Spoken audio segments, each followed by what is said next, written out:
Bueno, pues cerramos esta jornada con un importante conocedor de la enfermedad de Huntington, con Saúl Martínez Horta, que es neuropsicólogo y trabaja en el Hospital de la Santa Creu y Sant Pau de Barcelona. Nos va a hablar sobre las distintas caras de la enfermedad de Huntington. Desarrolla su actividad, Saúl, en enfermedades neurodegenerativas, especialmente en trastornos del movimiento, y es coordinador de la consulta de neuropsicología de enfermedades minoritarias y de la consulta de Huntington del CESUR en trastornos del movimiento del Hospital de la Santa Creu y Sant Pau. Por supuesto que es investigador tanto del grupo de enfermedad de Parkinson como con otros trastornos del movimiento del Instituto de Investigación del Instituto de Carlos III. Y es profesor asociado clínico del Departamento de Medicina de la Universidad Autónoma de Barcelona. Bueno, entiendo que es así porque como ahora ya es padre, a lo mejor ha renunciado a alguna de estas historias, pero bueno, yo de momento lo digo. Le gusta la investigación y se centra principalmente en el estudio de los mecanismos biológicos implicados en la expresión de distintos fenotipos cognitivos y conductuales en la enfermedad de Huntington, Parkinson y en parkinsonismos atípicos, y por supuesto tiene más de 100 publicaciones indexadas. Ha participado, o sea que nos puede hablar con conocimiento de causa, en más de 70 ensayos clínicos en fase 2 y 3 y proyectos también de investigación financiados, habiendo sido investigador principal en distintos proyectos derivados de convocatorias competitivas a nivel nacional e internacional. Y bueno, pues también como Nati pertenece a distintas sociedades científicas, destacando como coordinador de la sección de neuropsicología de la Sociedad Española de Neurología y de coordinador del grupo de trabajo en fenotipo cognitivo de la Red Europea del Instituto del Estudio de la Enfermedad de Huntington. ¿Está bien? Sí. ¿Vale? Pues bueno, conoces la enfermedad, nos conocemos, pues te damos la palabra. Muchas gracias. Yo, a pesar de ser padre, ya te he contado antes, no puedo parar y sigo alineado con lo que decía la compañera. Es una enfermedad que fascina, que te impacta y que te transforma la vida. A los que la convivís con ella, por supuesto, y a los que nos dedicamos a ella, yo creo que indefectiblemente gobierna una parte muy importante de la forma en cómo aprendemos a trabajar y a hacer no solo este trabajo, sino a vivir nuestra vida. Yo me he llevado lecciones bestiales de todo lo que tiene que ver con convivir con cada una de las etapas que definen esta enfermedad. Creo que a lo largo de mi charla, quizás algunas cosas que se estaban comentando ahora, que quizás algunas que se han comentado antes, pues vuelvan a salir por aquí, pueda ser útil. Lo he intentado hacer lo más ameno y sencillo posible, sin perder el rigor. Voy a recapitular en algunos conceptos que estoy convencido que ya se han dicho y que sabéis, pero creo que es una manera adecuada, de un punto de partida, de estar alineados y comprender el porqué de las cosas que os quiero contar hoy, ¿de acuerdo? Y el por qué es tan relevante hacer énfasis en algo que tenía que ver con la pregunta que hizo alguien hace muy poquito, que es ¿cuántas caras tiene esta enfermedad? Y yo voy a añadir cuán relevante es y cuán relevante ha sido ahondar en el conocimiento de estas distintas caras para comprender mucho mejor la propia fisiopatología de esta enfermedad y, en última instancia, el cómo se pretende tratar y quizás acabar con esta enfermedad. Como ya se han explicado, esto es una enfermedad neurodegenerativa. Enfermedades neurodegenerativas existen muchas. Esta tiene algunas particularidades que después recapitularemos, pero todos sabéis que es una enfermedad genética causada por una mutación muy bien conocida en una región concreta de un cromosoma, y eso da lugar a una configuración anormal de una proteína. Durante mucho tiempo hemos pensado que la asociación entre proteína normal y neurodegeneración es porque las proteínas adquieren algo así como una función tóxica. Esto posiblemente no es exactamente así o no es todo así. Las proteínas ganan función tóxica, pierden función normal, y posiblemente más allá de la presencia de una proteína normal en el cerebro que desarrolla un proceso patológico de este calibre, suceden una infinidad de eventos. En cualquier caso, sabemos que hay una serie de neuronas en el cerebro humano que son particularmente vulnerables a la presencia de esta mutación genética. Las llamamos neuronas espinosas medianas. Están en una zona del cerebro muy concreta, que es el cuerpo estriado, y eso hace que esta zona sufra de una forma muy evidente los efectos deleterios de de la mutación y de la enfermedad de Huntington. Más allá de este daño circunscrito en estas regiones, todo el cerebro de las personas con Huntington se ve comprometido. Es una enfermedad que afecta en su globalidad, como veréis. El concepto de enfermedad neurodegenerativa es muy simple. Son enfermedades que por A, por B o por C, da igual, en esencia lo que sucede es que unas células que gobiernan una parte imprescindible de lo que es nuestro comportamiento, conducta, movimiento, cognición, empiezan a fracasar para finalmente morir. La mayoría de enfermedades neurodegenerativas que conocemos suelen acompañarse de que en el cerebro de las personas afectadas encontramos la presencia de lo que llamamos agregados de formas anormales de proteínas, determinadas proteínas. La relación entre proteína, que antes comentaba la compañera, y neurodegeneración, en este caso en el Huntington, la vemos en muchas enfermedades. Por ejemplo, la archiconocida enfermedad de Alzheimer pues asocia a ese cerebro la presencia de determinadas proteínas que no son la huntingtina, la enfermedad de Parkinson de otras, las demencias frontotemporales de otras, y en el caso de la enfermedad de Huntington pues vemos esta configuración anormal de huntingtina mutante. Realmente los mecanismos exactos que precipitan que esta proteína extraña termine agregándose y termine provocando neurodegeneración en una persona con Alzheimer, en una persona con Parkinson, pues en la mayoría de casos no lo sabemos. No sabemos por qué una persona desarrolla un Alzheimer. Sabemos lo que le sucede a su cerebro cuando ya lo tiene, pero por qué ha llegado allí, por qué esas placas de amiloide y esos depósitos no lo sabemos. Y por qué en la enfermedad de Parkinson eso está plagado de lo que se llama alfa-sinucleína no lo sabemos en la mayoría de casos. Pero en la enfermedad de Huntington sí que sabemos al menos un elemento crítico para que esto termine sucediendo, que es que el individuo tiene una mutación genética. Habitualmente los agregados de proteínas anormales suelen tener algo así como una predilección por determinadas zonas del cerebro. Desconozco el mecanismo exacto, pero las enfermedades suelen tener una topografía. No siempre es la misma, pero es frecuente que el aspecto que tiene el cerebro enfermo en una persona con Alzheimer tenga un aspecto bastante parecido entre personas con Alzheimer y que allí, en esos lugares que ves estropeados, encuentres la proteína. Y algo similar sucede pues, con las degeneraciones frontotemporales y algo similar sucede con las distintas enfermedades. Eso desde lejos explica en gran medida el cómo y el por qué las distintas enfermedades adquieren una forma, un aspecto distinto. ¿Por qué la enfermedad de Alzheimer, si es un proceso degenerativo, tiene unas características clínicas distintas al Parkinson, a su vez distintas al Huntington?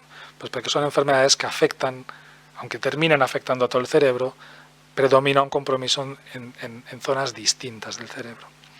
En el caso del Huntington, sabemos que hay una pérdida neuronal progresiva que afecta y mucho a estas regiones que denominamos los ganglios basales, el estriado. Son regiones críticas para el control y producción del movimiento, por eso un síntoma central del Huntington es el desarrollo de movimientos anormales, pero la enfermedad afecta a todo el cerebro.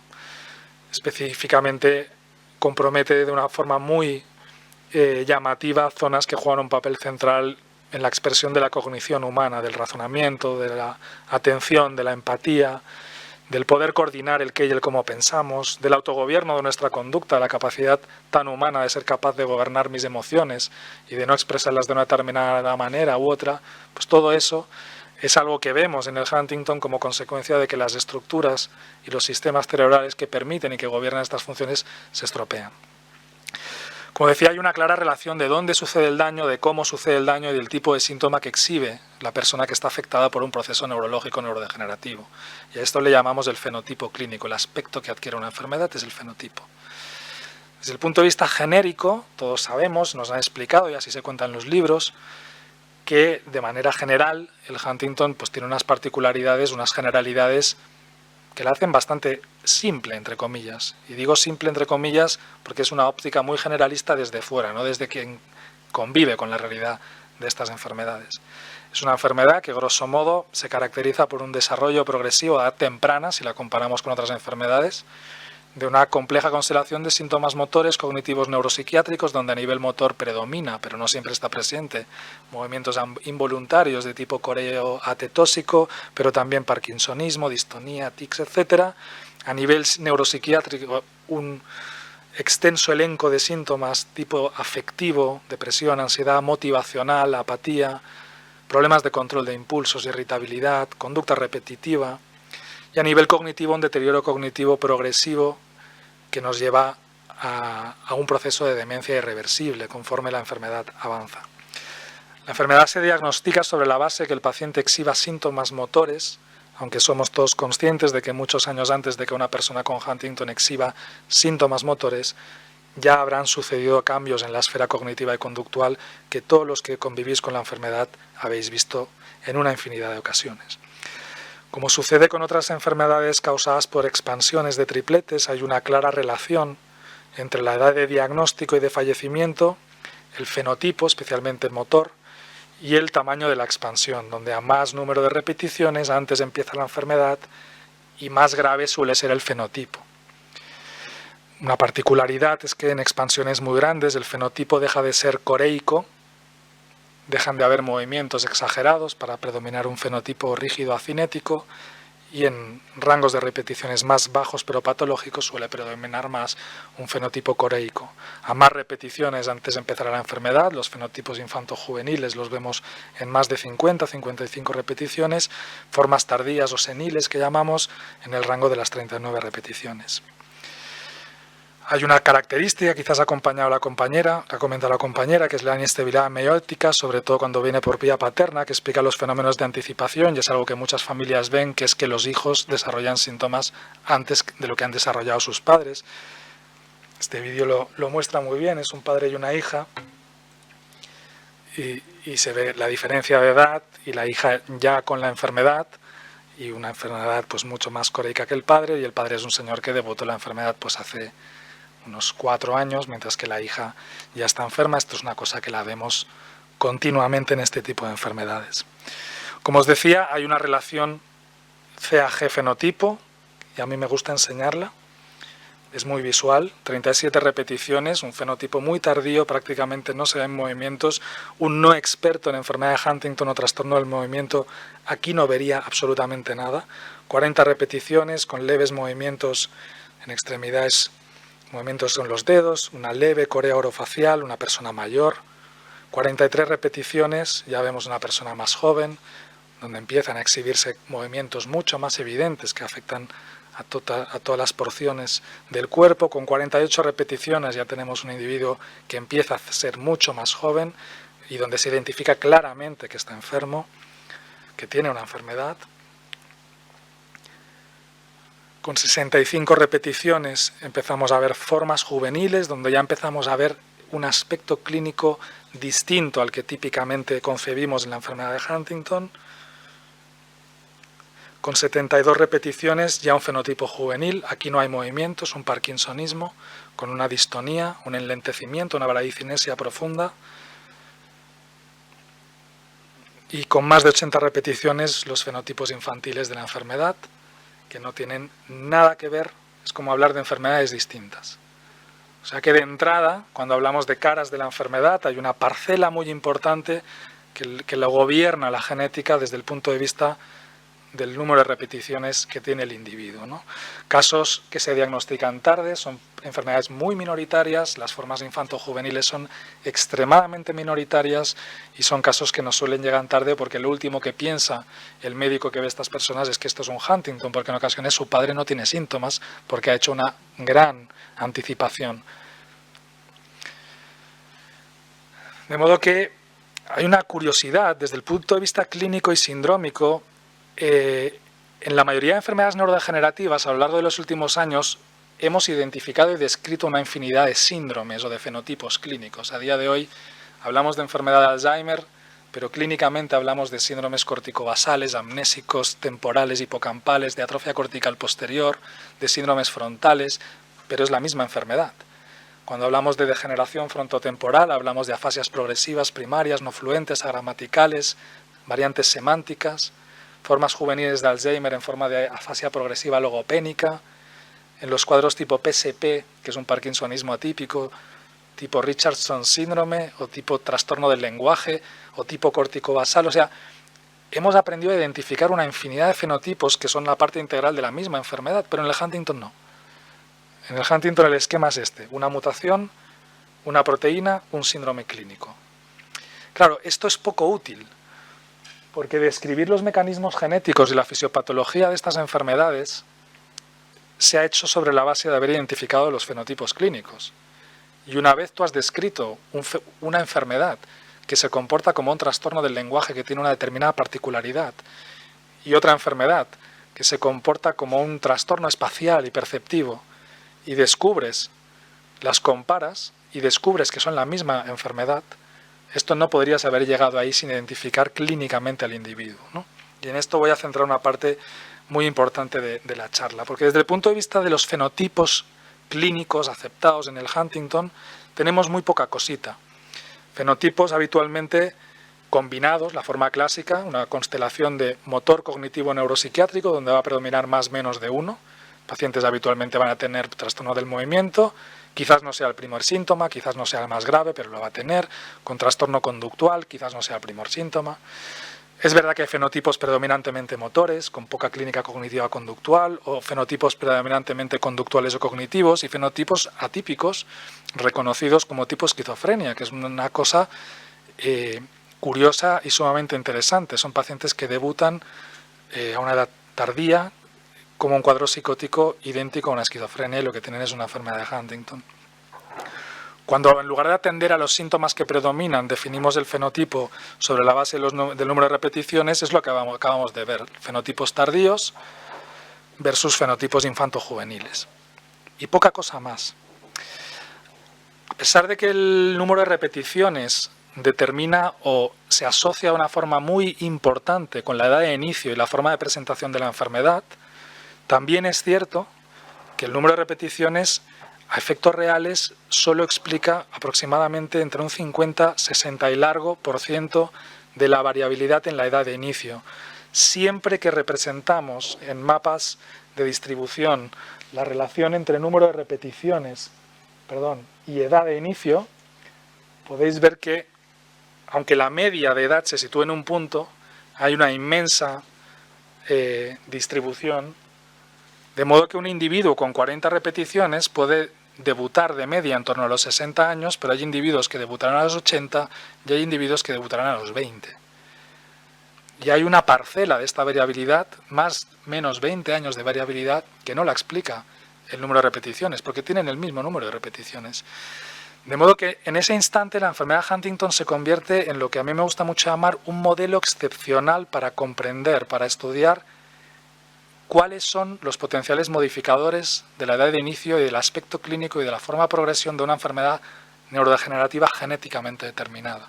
Si todos tenemos lo mismo, ¿por qué yo he empezado 20 años más tarde y yo 20 años después? Si dos hermanos han nacido en el mismo lugar, ¿por qué son tan distintos? Si dos gemelos tienen la misma carga genética, ¿por qué uno tiene una psicosis y el otro una corea? Esto es fascinante. Factores modificadores en genérico tenemos dos grandes grupos. Ambientales, el estilo de vida, el haber estado expuesto o no a tóxicos, la reserva cognitiva que ahora comentaré, y factores biológicos en los que entraremos un poco después, como son mecanismos relacionados con otros genes y con otros mecanismos genéticos. Antes hablabais del tema de la necesidad de hablar, ¿no? Y de explicar y de exponerse o no. A mí es un tema también que me fascina, el del consejo genético y el del acompañamiento a las familias en el proceso de construcción de la toma de decisiones. Lo que es evidente es que cuando lo haces correctamente, y esto es muy fácil hacerlo incorrectamente, pero cuando lo haces correctamente es una brillante oportunidad. A fin de cuentas, yo les suelo decir a todas las personas que se sientan a hablar de esto conmigo que no os confunda el Huntington en este sentido. Todos los que estamos en esta sala, el futuro nos depara un suceso terrible. No sabemos ni cuándo ni cómo. Y esa es la realidad del ser humano. Si de pronto tuvieseis la posibilidad de poder decidir si queréis saber algo más de este cuándo y cómo, ¿lo querríais saber? ¿Cómo? ¿Por qué y para qué? Yo creo que darle vueltas al por qué y para qué es la esencia. A partir de ahí, no es una cuestión de tener o no tener Huntington, es una cuestión relativa al ser humano. Para cambiar mi vida necesito que me diagnostiquen, que me confirmen la mutación. Para cambiar mi vida necesito, o que me entren prisas, necesito que me digan que tengo un cáncer terminal. A lo mejor merecería más la pena reenfocar la vida ya de entrada asumiendo esa realidad y después hacer este trabajo. Estos somos Jesús Pérez y yo con los bebés sanos de nuestros pacientes, que es, desde mi punto de vista, pues, y me pone siempre la piel de gallina, yo creo que es lo más satisfactorio, ¿no? Parar esto y sobre todo aliviar el sufrimiento, el miedo atroz que construyen muchas familias, el miedo a haber transmitido a futuras generaciones. De modo que vamos con las particularidades, que es lo que me interesa comentar.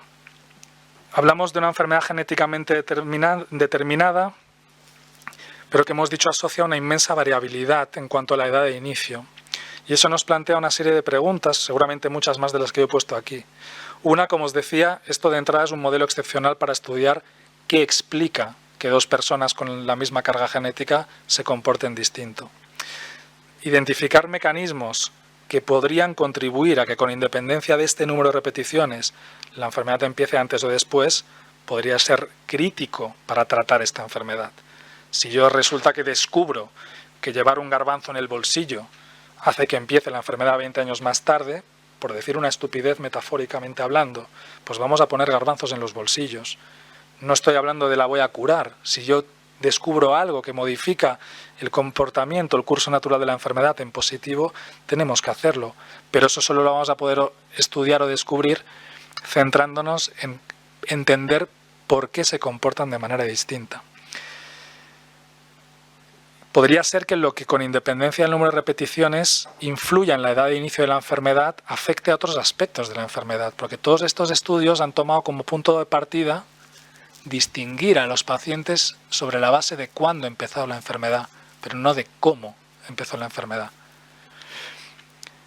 Si existen otros mecanismos de peso que contribuyen a dar forma a la enfermedad, posiblemente lo que tengamos delante son posibles dianas terapéuticas.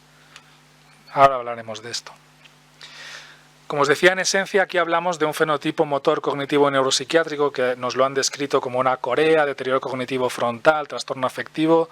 De algún modo, cuando tú le pides a AliExpress, y perdonadme la coña con esto, pero así se entiende, cuando tú le pides a AliExpress una enfermedad de Huntington, lo que tú te esperas encontrar, y lo que te han contado en los libros que te vas a encontrar, es un síndrome hipercinético o hipocinético, si es un paciente con muchas repeticiones, con una clínica frontal, es un tipo de trastorno cognitivo distinto al del Alzheimer, con mucho trastorno psiquiátrico que irá progresando. Esto es lo que te esperas encontrar. La realidad clínica que te encuentras cuando trabajas en Huntington, cuando tratas con individuos, no con números, es muy distinta. Y esto ella lo sabe perfectamente, ¿no? Es que te encuentras delante de dos individuos y dices, es que no se parecen nada.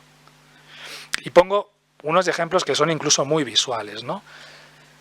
Esto es una mujer con 43 repeticiones y 41 años de edad. Lo que se observa en el cerebro se denomina una atrofia cortical posterior. Es algo muy típico en una forma de enfermedad de Alzheimer.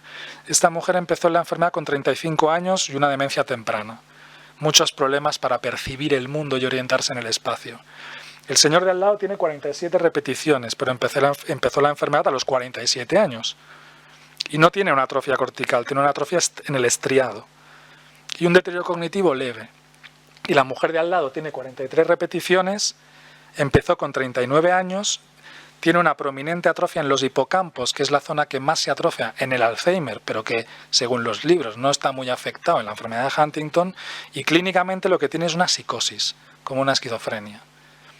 Claro, a mí estas reglas aquí, de número de repeticiones, de edad de inicio, sí ya, pero yo lo que tengo delante es, con perdón, freestyle. O sea, aquí cada uno hace... Claro, nosotros tenemos el mejor biomarcador del mundo, ahora que es la era de los biomarcadores, ¿no? De diagnóstico temprano, bla, bla, el mejor biomarcador. Tienes la mutación, claro. La pregunta es, y esta pregunta se la tendrían que formular no solo en el escenario del Huntington, sino de otras enfermedades degenerativas, donde se empieza a utilizar el diagnóstico basado en la biología, que el biomarcador te dice... Te da el nombre de lo que va a suceder, pero no te dice ni cuándo ni cómo. Y a la persona lo que le interesa es el cuándo y el cómo. Entonces necesitamos de algún modo identificar algo, firmas que nos ayuden a anticipar, por muchos motivos, ya no solo por el ámbito de la investigación y la búsqueda de tratamientos, también por el ámbito del diálogo dentro de la familia, de la prevención, de la anticipación. Las enfermedades degenerativas te dan una oportunidad también única en el sentido de que son relativamente previsibles. Y puedes anticipar escenarios a futuro. Y ese escenario no lo vas a anticipar igual cuando los síntomas que sabes que van a gobernar al individuo van a ser estos, que si van a ser estos otros. Estas conversaciones en torno al fin de la vida, a la toma de decisiones, a la eutanasia, a las curas paliativas, no se toman ni del mismo modo ni en el mismo momento en función de estos escenarios. ¿Qué factores modifican la edad de inicio de la enfermedad de Huntington? Desde el punto de vista de cuando hablamos de la cara de la enfermedad de Huntington, como que empiece antes o después. De entrada, una persona con Huntington no deja de ser un ser humano. Y como tal, más allá de lo que biológicamente le impone su condición de tener una mutación genética que causa Huntington, tiene una biología acorde a lo que es un ser humano. Eso significa que todas esas cosas que benefician o que tienen un efecto deleterio en nuestra biología como seres humanos, también benefician o tienen un efecto deleterio en las personas con enfermedad de Huntington. Si yo, que en principio que yo sepa no tengo ninguna mutación genética que me vaya a provocar una enfermedad degenerativa, dedico mi vida a comer McDonald's, meterme unas rayas de cocaína de este calibre y beber vino cada tarde, es probable que el desenlace neurológico que tenga mi envejecimiento sea catastrófico. Mientras que si yo adopto un estilo de vida con coherencia, no con obsesión, más cardiosaludable y demás, es probable que mi desenlace neurológico sea mejor. Si me toca la lotería del Alzheimer o del Parkinson, terminará ganando, sí. Pero la forma en cómo sucederán las cosas será distinta. De modo que sabemos que hay una parte importante de qué es lo que rige el cómo se comportan estas enfermedades que tiene que ver con el estilo de vida. Y precisamente eso ya se dieron cuenta en Maracaibo, en uno de los primeros estudios de Nancy Wexler, cuando ya habían identificado la mutación genética. Yo que estaba en Latinoamérica, en estas comunidades, lo primero que te llama la atención es que tienen el mismo número de repeticiones que aquí y están enfermos con 20 años y viven muy poco tiempo. Y más allá de los factores genéticos que pueden explicarlo, hay un factor ambiente clave. Son ambientes terriblemente empobrecidos. El estilo de vida, el nivel educativo, el bilingüismo, los retos cognitivos, todo eso, todo lo que nos enriquece, es algo que nos ayuda a preservar. Pensad que cuando la gente le quita relevancia al tema de la estimulación, yo siempre les digo, fíjate, el cerebro humano y sus consecuencias, la cognición humana, es producto de la estimulación, no de la biología per se. Es decir, tú naces biológicamente predeterminado, si te encierran en una habitación a oscuras durante 12 meses, no vas a desarrollarte como un ser humano. Lo que nos convierte en seres humanos desde un punto de vista neurológico y en consecuencia cognitivo es estar expuesto a un entorno estimulante, con retos, con problemas, con socialización. Eso es lo que hay que darle a un cerebro, cuando está sano y cuando está enfermo. Claro, haber identificado individuos con una misma mutación genética cuya enfermedad exhibe distintas caras desde el punto de vista de la edad de inicio ha permitido interrogar a la biología. Y hace mucho tiempo que interrogamos a la biología para entender por qué sucede esto. Una de las primeras cosas que se identificó, y no sé si la compañera lo ha comentado, son las interrupciones en esta secuencia de repeticiones CAG. No vamos a complicarnos la vida con esto, pero una persona que tiene una secuencia que se va repitiendo un determinado número de veces, CAG, CAG, CAG, puede verse interrumpida esta secuencia en algún punto. Pero eso sigue contando. Y al final tú tienes 41 repeticiones CAG, con o sin interrupción. Pues el hecho de que esta secuencia esté o no esté interrumpida puede modificar a la baja en que empiece la enfermedad 10 años antes o al alza en que empiece 4 años más tarde. Esto es algo que sabemos y de hecho hace tiempo que enfatizamos con la gente de genética el intentar incorporar a los estudios genéticos el poder saber si hay o no hay interrupciones, porque estamos hablando de una media de 15 años, 4 arriba, 10 abajo, que es algo importante para la vida de una persona. Pero quizás lo más trascendente es esto. O sea, yo últimamente a los pacientes les digo, todos aquí estáis familiarizados con el primer gran ensayo clínico que se hizo, que era el tominersen de Generation HD1 de Roche, el primer oligonucleótido antisentido, 800 y pico pacientes en todo el mundo, y que en principio fracasó. Fracasó desde el punto de vista de que no se curaron los pacientes. Ese ensayo clínico en el que nosotros fuimos el centro que más pacientes reclutó en todo el mundo. Estuvimos muy activos. Y yo nunca pensé que íbamos a curar a nadie. Creo que ahí había muchas ganas y mucha ilusión, pero era muy difícil. Ese ensayo, que mucha gente vivió como un fracaso, no ha sido un fracaso, ha sido una revolución. Porque es algo que nos demostró que en el Huntington sucede algo muy parecido que vemos en otras enfermedades neurodegenerativas, y es que tú puedes erradicar la proteína tóxica, pero no alteras el curso de la enfermedad. Incluso empeoran más. En la enfermedad de Alzheimer se ha conseguido quitar del cerebro el amiloide, el tau, en los parkinsonismos, y en el Huntington la huntingtina. Y la enfermedad ha seguido. Y eso, claro, te plantea, tú puedes decir, hemos fracasado, ¿no? Eso te obliga a pensar por qué nos estamos dejando aquí, ¿no? En los últimos 3 meses, yo así lo publiqué hace poquito en las redes, yo creo que hemos vivido una auténtica revolución de algo que ya se sabía, pero que se ha empezado a comprender mucho mejor. Y es, claro, al final una persona con Huntington nace con la mutación, pero no exhibe síntomas hasta muchos años más tarde. Y dices, ¿por qué? Bueno, pues porque su cerebro es capaz de lidiar con eso. Porque tiene una versión sana del gen y otra mala, y tiene proteína buena, proteína mala. Yo tengo pacientes homocigotos y no presentan la enfermedad antes. Tú podrías pensar que un homocigoto no es viable.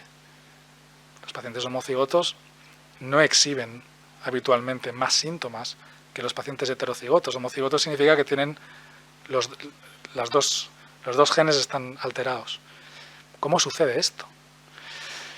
Entonces, desde hace algún tiempo lo que se ha venido viendo, y eso responde a una pregunta que a mí hace muchos años me la reflexionó Esther Cubo. Pero muchos años. Mira que es lista la tía, ¿eh? Y me dijo hace muchos años, yo creo que esta gente en algún lugar del cuerpo, el CAG no siempre es el mismo, se va expandiendo cada vez más, se va haciendo cada vez más grande. Yo pensé, está loca. Tampoco es la biología y la genética mi punto. Pero no, pues tenía razón. Resulta que en esas zonas del cerebro donde más vulnerabilidad hay a la toxicidad de esta proteína huntingtina, al menos en esas zonas del cerebro, que es donde hemos mirado, el número de repeticiones no se mantiene estable a lo largo de la vida. Cuando tú lo mides en una muestra de sangre siempre te sale lo mismo, 41 más menos 2 o lo que sea. Cuando tú vas midiendo el número de repeticiones en las neuronas del estriado, en las células del estriado, cada vez hay más repeticiones, llegando a alcanzar hasta más de 800 repeticiones. Lo que se ha descubierto, lo que se ha descrito hace relativamente poco, es qué mecanismo provoca que se vaya incrementando el número de repeticiones, que ahora lo comentaremos, y 2, qué umbral no se tiene que rebasar.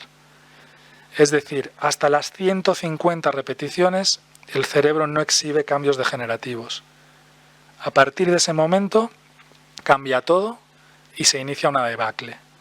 Por lo tanto, con independencia de que tengamos identificada una proteína mala que llamamos huntingtina, tenemos identificado una secuencia de procesos en cascada que hay que parar, que no tiene nada que ver con huntingtina buena, huntingtina mala, tiene que ver con que esto se está haciendo cada vez más grande. Fijaros, en este vídeo se ve cómo se van expandiendo en función del número de repeticiones y la edad del individuo.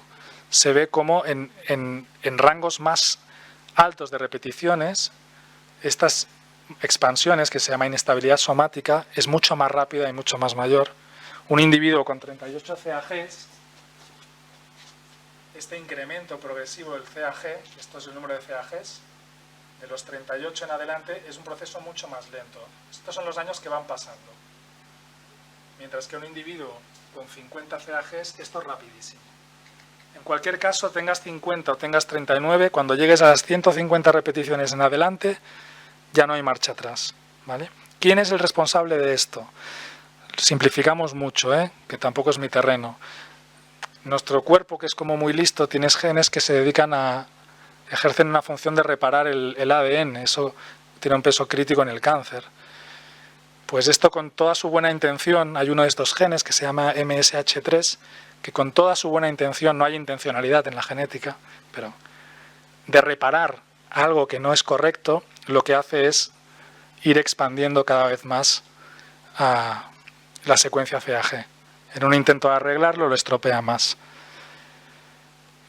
Cosas buenas, sabemos que este es el responsable. Cosas buenas 2.0, sabemos que esto se puede desactivar en animales y que los animales no mueren. y que realmente deja de expandirse, deja de presentar esta inestabilidad somática y que el animal sobrevive muchísimo más tiempo que un animal al que no le haces esto. A día de hoy estamos dirigiendo todos los ensayos clínicos a disminuir la producción de huntingtina mutante o huntingtina total. Pero es inequívoco que la inmediata diana terapéutica con la que seguir trabajando es esta. Este es el trabajo seminal que determina el número de repeticiones al cual no debemos dejar llegar a nuestros pacientes, que es el trabajo de la izquierda, y este último, que tiene 3 meses, es el desarrollo de un oligonucleótido antisentido contra este gen para desactivar al gen y parar la inestabilidad somática y no dejar que se siga expandiendo, con lo cual no se desencadene la neurodegeneración. A mí me parece apasionante, apasionante. Es algo que hace 4 años no teníamos en nuestra cabeza. Esto cambia el paradigma de cómo entendemos esta enfermedad, qué la causa, esto de la huntingtina tóxica arriba, abajo, y eso nos obliga a replantear cómo diseñamos ensayos clínicos y a cómo clasificamos a los individuos. Antes hablábamos de presintomático o sintomático. Ahora no, ahora clasificamos a los individuos acorde a la biología. Un individuo portador de la mutación que no exhibe en su biología elementos que sugieran daño neuronal, se le llama un individuo completamente presintomático, es lo que llamamos un individuo cero. Pero el mismo individuo completamente asintomático, que mediante las técnicas actuales podemos medir la presencia de determinados valores que ya muestran que hay un proceso neurodegenerativo activo, ese ya no es un individuo presintomático como el otro, aunque es asintomático. Y el siguiente individuo es un individuo que claramente ya tiene marcadores de patología y leves signos de enfermedad. Y así sucesivamente, ¿no? Y esto es extremadamente útil pensando en el diseño de ensayos clínicos, porque precisamente lo que vamos a tener que hacer, y en realidad ya estamos haciendo, es incluir a estos individuos sin síntomas que no han cruzado ese umbral e intentar no dejarles que crucen ese umbral. ¿Vale? ¿Cuánto tiempo me queda? Es que yo me he emocionado en el tren haciendo diapos. Pero es que va más allá de esto. Es decir, aquí estamos hablando de todo lo que hemos aprendido con respecto a la edad de inicio de la enfermedad de Huntington. Y solo comparando empiezas antes, empiezas después, se ha revolucionado el concepto de esta enfermedad. Pero si tú ahondas en más fenotipos, porque el Huntington es más que empezar antes o empezar después, quizás descubras nuevas estrategias, nuevas cosas. En ese sentido es muy útil, y aquí hago un poco de publicidad, el ser partes de este tipo de proyectos que muchos de vosotros conocéis, ¿no? Estudiar una enfermedad minoritaria como si no lo fuese. O sea, tener datos de más de 20.000 personas a lo largo de más de 10 años. Yo tengo el último corte de esta base con la que estamos trabajando ahora. Son más de 25.000 individuos, más de 90.000 visitas variables en su conjunto, con muestras biológicas. Es una barbaridad lo que puedes hacer. Lo que pasa es que en este mundo en el que estamos, donde al final dependemos también un poco de intereses y de inversiones, hay que convencer. Y estos son enfermedades, en todas las enfermedades hay un poco de lobby, ¿no? De los popes que dicen esto es así. Y ahora que estamos en un momento, yo creo, de revolución en muchas enfermedades degenerativas, hay un trabajo muy importante de mostrarle al lobby no que estuviesen equivocados, que merece la pena seguir determinadas direcciones. Y eso es mucho del trabajo que estamos haciendo, que particularmente hacemos en la unidad Huntington en mi hospital, y en este caso empleando lo que a mí me corresponde, que es todo lo que tiene que ver con la cognición. Pero de una manera muy alineada con lo que estoy comentando, ahora lo veréis. Porque como os decía al principio, si no somos capaces de demostrar que esta es una enfermedad que tiene muchas caras, no podemos estudiar el qué y el porqué de esas caras y no podemos llegar a estas nuevas dianas terapéuticas. Hace algunos años demostramos que del mismo modo que con independencia del número de repeticiones, la enfermedad puede empezar más o menos 20 años, con independencia del número de repeticiones, del estilo de vida, de los fármacos, de si tu padre empezó antes o después, de lo que quiera, individuos idénticos exhiben o presentan un deterioro cognitivo que no se parece en nada durante los primeros 3 años de enfermedad. Unos se mantienen relativamente estables y otros caen en picado. ¿Por qué? Pero esa es la realidad. Y esa realidad hay que enseñarla. Porque si no la enseñas te dirán, esto no es así. Yo llevo toda la vida estudiando Huntington, yo sé un montón, y esto no es así. No, pues esto es así. Y gracias a que esto es así, cuando miras el cerebro de estas personas que te han contado que es un cerebro que se le estropean sobre todo los ganglios basales, que son unas zonas donde se acumula mucha huntingtina y que hay inestabilidad somática, etc. Pero ahora que has identificado dos grupos de individuos que con las mismas repeticiones, unos han hecho una demencia al año y medio y otros no, de entrada lo que te puedes permitir es el lujo de mirar cómo está su cerebro. Y cuando miras el cerebro de estas personas no se parecen nada. Pero no solo no se parecen en nada, sino que no se parecen nada a lo que esperarías ver en términos de cómo es el cerebro de una persona con Huntington. Si los ganglios basales están aquí dentro, pues parece que esto se estropee no juega ningún papel en que estos pacientes se hayan demenciado antes o después. Lo que sí juega un papel es que toda una serie de zonas que llamamos corteza cerebral se han desintegrado.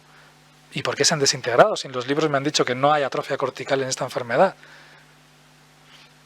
Al menos ahora lo sabemos. Y el lenguaje en el Huntington. Aquí que hay mucha terapia ocupacional, fisioterapia, logopedia. Tradicionalmente el trastorno del lenguaje en el Huntington ha sido disartria, un trastorno motor de la articulación del lenguaje, no trastornos del lenguaje, como vemos en las afasias. Bueno, esto es así si no exploras los trastornos del lenguaje. Es decir, si yo me pongo unas gafas con las que solo analizo movimientos, solo veo movimientos. Si yo me pongo unas gafas, como eso que les ponen a los caballos, pues claro, no puedo ver más allá.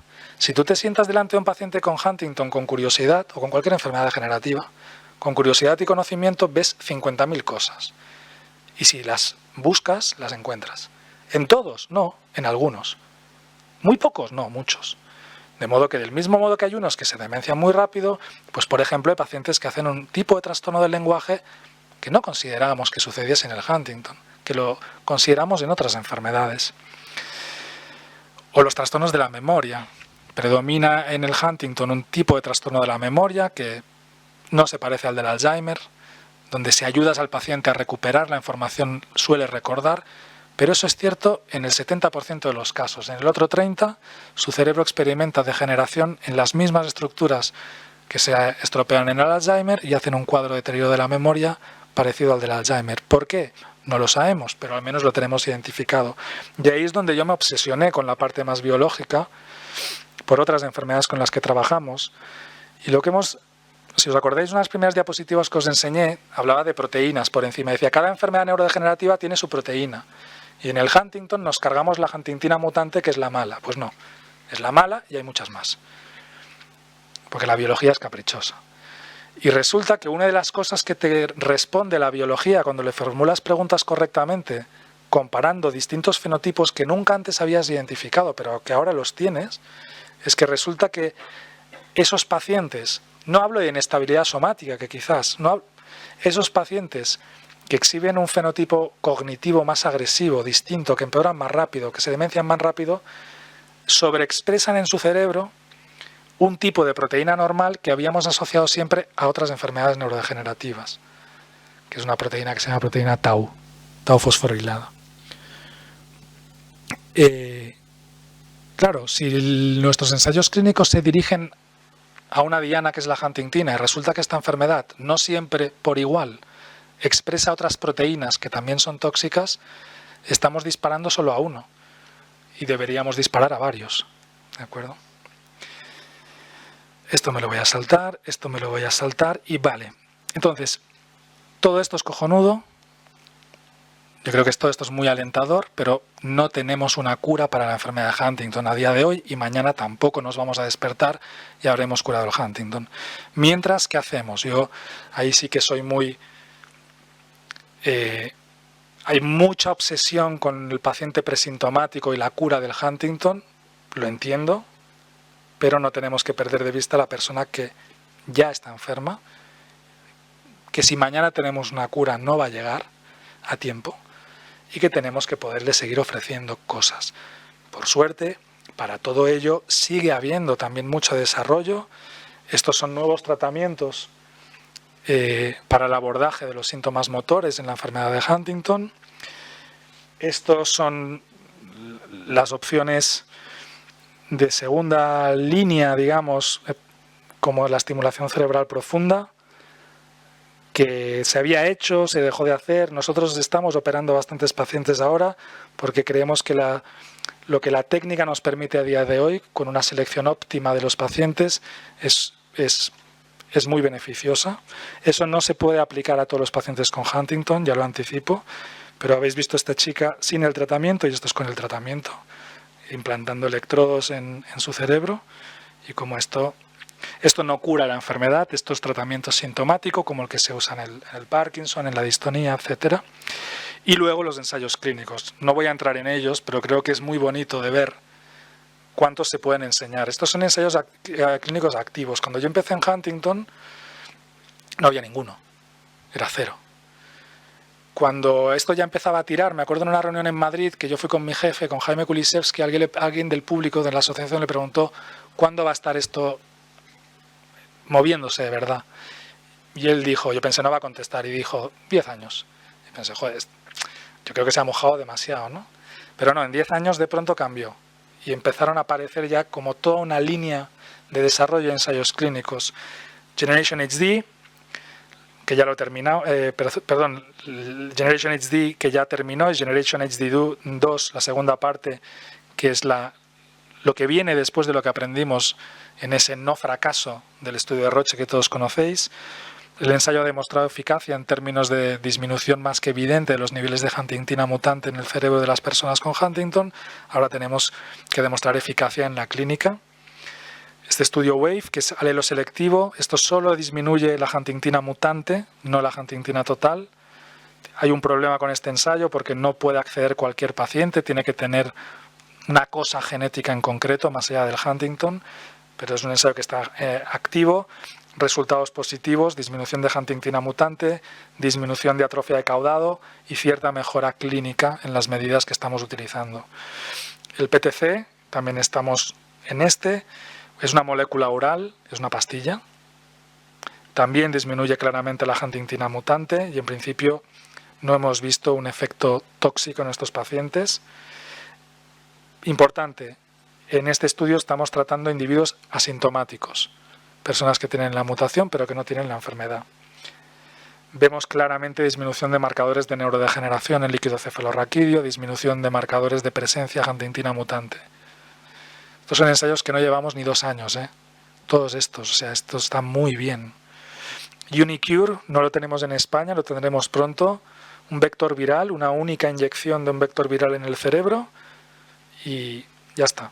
Y esto en principio cambia la expresión del gen forever. Muy buenos resultados. Hasta el momento no deja de ser una intervención quirúrgica, veremos. En España ahora mismo no lo tenemos, pero los resultados preliminares son positivos.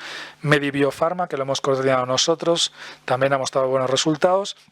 Y este año empezaremos otro ensayo de Roche, un ensayo de una empresa que es Vico Therapeutics, un ensayo que nos han mandado los cuestionarios de microRNAs y otro oligonucleótido antisentido, que es el que va dirigido al gen responsable de exacerbar la inestabilidad somática.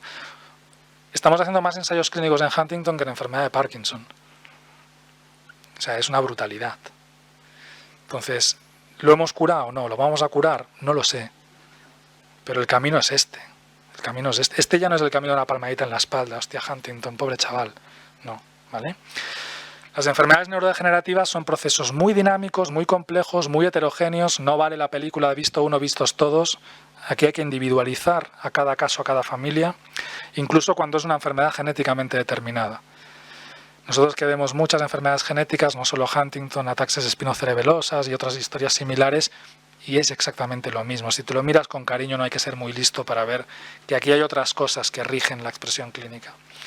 La genética o la mutación responsable del Huntington no lo es todo y hay una parcelita que está en nuestras manos, que tiene mucho que ver con el estilo de vida. Por eso somos unos pesados, los que hacemos clínica asistencia en Huntington, con el que salir, que familia, que hacer esto, que ir aquí, que ir allá. No es un capricho para que estén ocupados, no. Es que es estrictamente terapéutico. El mejor experimento que hemos hecho en la historia, que es la propia historia de la naturaleza, lo demuestra. Si te mantienes activo, la cosa va bien. Los fracasos no existen en ciencia. La historia de Roche no fue un fracaso, fue una lección que nos ha llevado a dar pasos agigantados. ¿Sabéis quién ha liderado todos los trabajos que nos han llevado a este mecanismo de inestabilidad somática? Es la doctora Sara Tabrizi, que es la artífice del primer oligonucleótido antisentido que fracasó en Roche. Es una mujer que desapareció después de esto y la gente la atacaba, como diciendo, fíjate, le ha salido lo mal y la tía ha desaparecido. Con perdón los cojones, la tía ha vuelto con una explicación biológica que nunca nadie antes había tenido en sus manos, ¿no? Actualmente estamos trabajando para disponer de técnicas que nos permitan determinar el número CAG secundario a la inestabilidad. Estamos intentando medir en plasma la inestabilidad somática. Ahora mismo estamos en un proyecto con un grupo en Estados Unidos para no tener que acceder al cerebro, a las neuronas del estriado, sino poderlo ver en una muestra de sangre, y eso sería muy relevante. Huntington no es una mutación genética, una enfermedad. Esto no es un gen, una mutación, una enfermedad. Es una enfermedad, es un síndrome terriblemente heterogéneo, es un síndrome muy variable. Y es precisamente indagar en esta variabilidad lo que nos ha permitido a día de hoy encontrar respuestas o tener planteamientos teóricos que nunca antes habíamos tenido. Para ello, la participación de las familias. No hay ninguno de estos estudios que hubiese sido posible sin que la comunidad Huntington no se vinculase. O sea, es todo absolutamente imposible. Y yo creo que el contexto que hemos construido con instituciones como estas, con las asociaciones, con la red europea, de familiaridad entre la comunidad afectada y los profesionales, nos da un marco de trabajo único. Ella, que también trabaja mucho en Parkinson como yo y demás, es que no es lo mismo. Es una comunidad de Huntington volcada de una forma muy distinta, y es gracias a ello que hemos podido llegar al punto en el que estamos. Muchísimas gracias.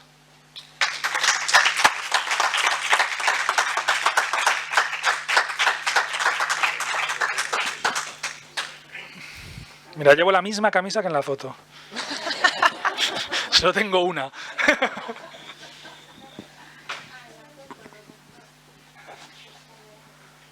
pregunta?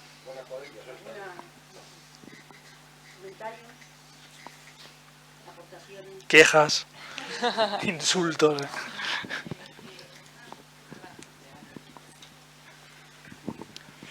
El hecho de que no que sean lo mismo, sino que nos hablabas un poquito entre Huntington y el Alzheimer, también podría ser, o estos ensayos que se están haciendo, también en algún momento ayudar al Alzheimer, o sea, porque hay momentos como que lo ves no parecido, no sé cómo explicarlo.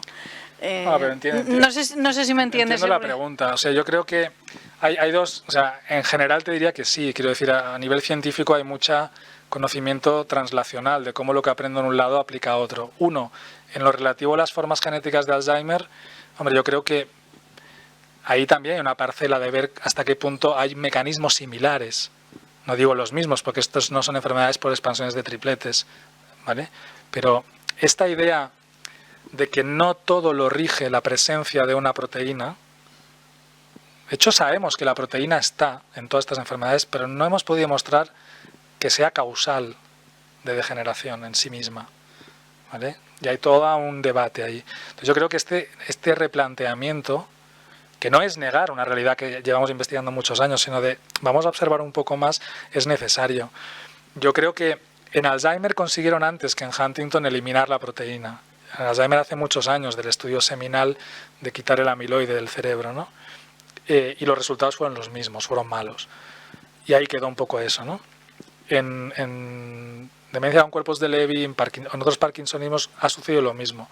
Yo creo que Huntington, partiendo del mecanismo genético, de la simplificación que esto implica, haber descubierto esto, puede motivar a los que se dedican a estas otras enfermedades a explorar estos otros escenarios, que no van a ser el mismo, obviamente.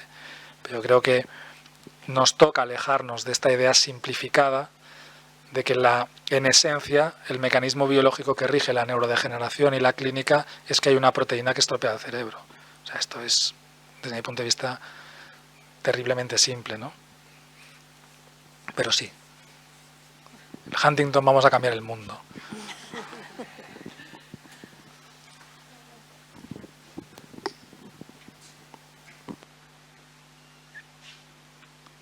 Saúl, como le preguntaban a ti,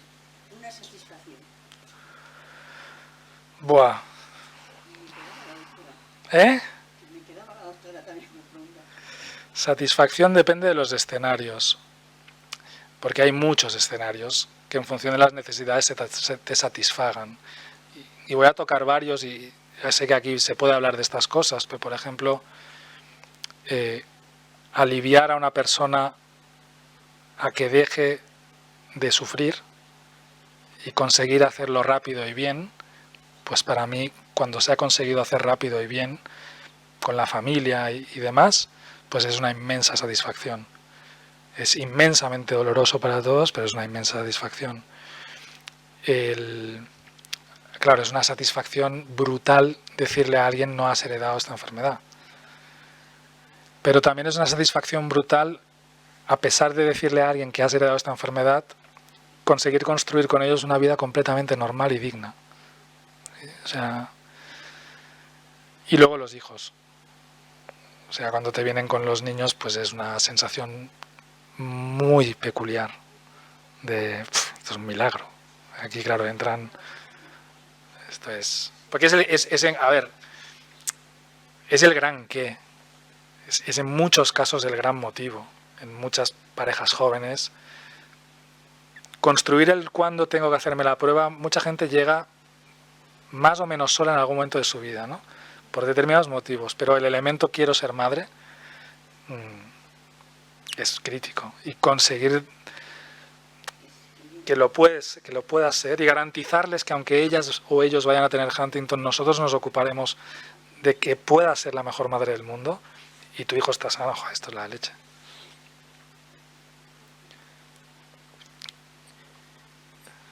Veo que la doctora lo reafirma.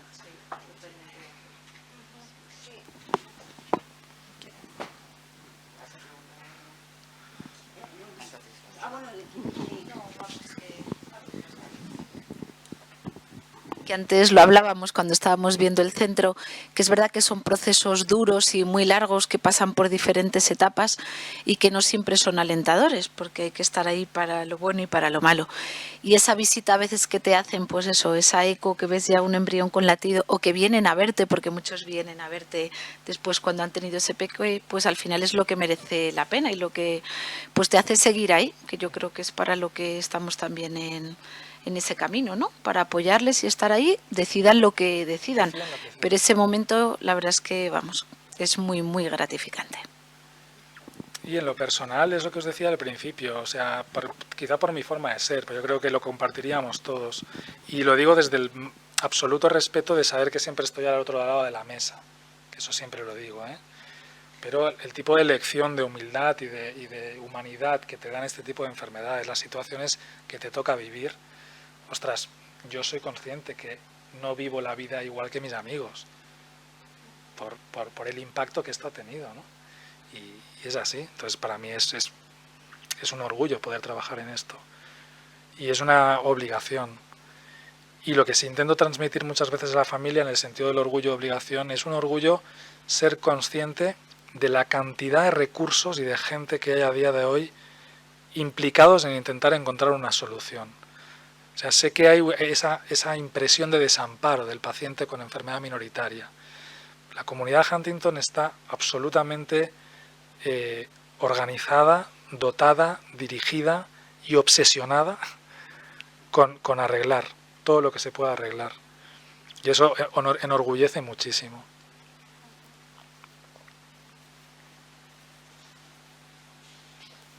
Darte la enhorabuena, ha sido una gozada escucharte y preguntarte en relación a la neuroplasticidad, ¿qué papel juega en estas enfermedades neurodegenerativas y en concreto en la cora de Huntington? Muchas gracias. La plasticidad es un mecanismo inherente a la biología del ser humano en muchos sentidos. Quiero decir, la memoria es una consecuencia de la plasticidad, si no, no podríamos ni aprender ni recordar. No se comporta, el cerebro no es plástico del mismo modo en todos los lados, etcétera. Pero creo que aquí la relación es la interacción plasticidad-construcción de reserva cerebral y cognitiva. Es decir, en tanto que el cerebro no es un órgano estático, sino es algo que va cambiando, que se enriquece o que se entorpece, sabemos que gracias a esta plasticidad podemos promover mayor resiliencia cerebral. Resiliencia cerebral no es estudiar una carrera y sacarse un doctorado. Resiliencia cerebral es que un cerebro haga lo que la evolución ha hecho que exista un cerebro, que es estar estimulado, retos, etc. Claro, eso lo que garantiza es sistemas más eficientes, sistemas que con menos esfuerzo son capaces de llegar al mismo lugar, sistemas que toleran más daño, y eso es lo que de algún modo consigue la plasticidad. Una vez el daño está instaurado, y ahí nos ha enseñado mucho todo lo que tiene que ver con el daño cerebral adquirido y demás, cuando el daño está instaurado, la plasticidad nos ayuda a intentar compensar o reorganizar, no recuperar muchas veces función, sino hacer que un cerebro que, como digo, es en esencia plástico y dinámico, aprenda a hacer las cosas distintas. En el caso del Huntington, yo te diría que hay dos puntos. Uno es el de la prevención, quiere decir, cuando una persona sabe que va a tener esto, tiene un motivo más para trabajarlo a favor, pero lo teníamos que hacer todos. Y dos es cuando el daño ya está. Nosotros hicimos, y lo hemos publicado hace poquito, un trabajo precisamente, además randomizado, doble ciego, pseudo doble ciego, usando Neuronap, que aquí sé que se usa, comparándolo contra otra terapia activa, comparando con evolución natural en pacientes sintomáticos con deterioro cognitivo leve asociado al Huntington, y el efecto es maravilloso. ¿Será porque en parte está mediado porque están más motivados? Pues no, porque les hicimos toda una serie de pruebas de imagen y marcadores de tal, y estar sometidos a estimulación disminuía el daño. ¿Solo se hace en Neuronap? No trabajo para Neuronap, no. Solo si se les estimula. Si se les estimula bien. No a base de pintar mandalas, sino a base de hacer cosas activas, ¿no? Y eso tiene mucho que ver con esto.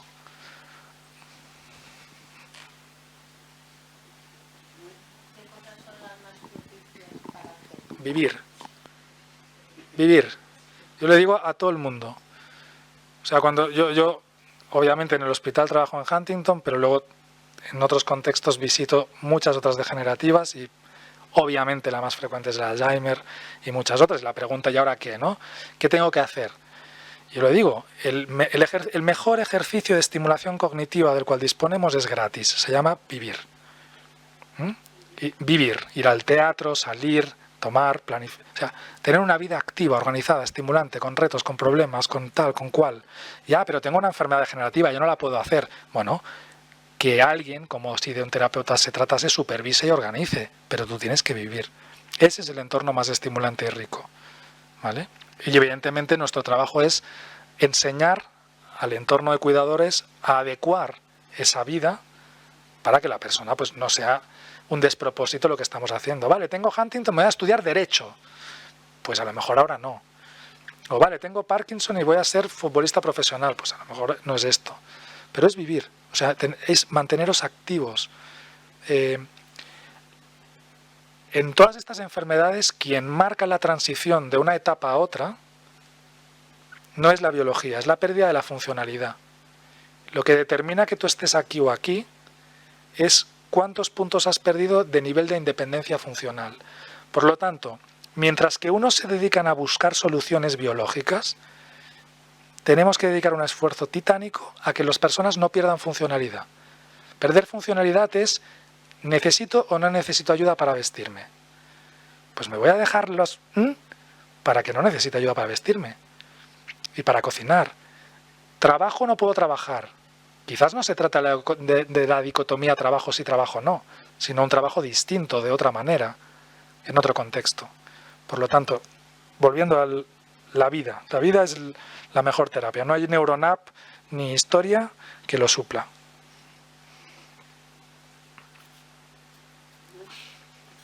Pues hemos... Nada, vamos a concluir la jornada. La verdad es que ha sido estupenda.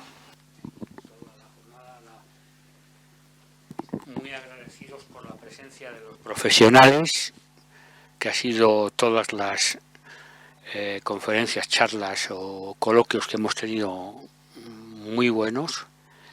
Y bueno, gracias también al público, a nuestros pacientes y familiares por haber asistido.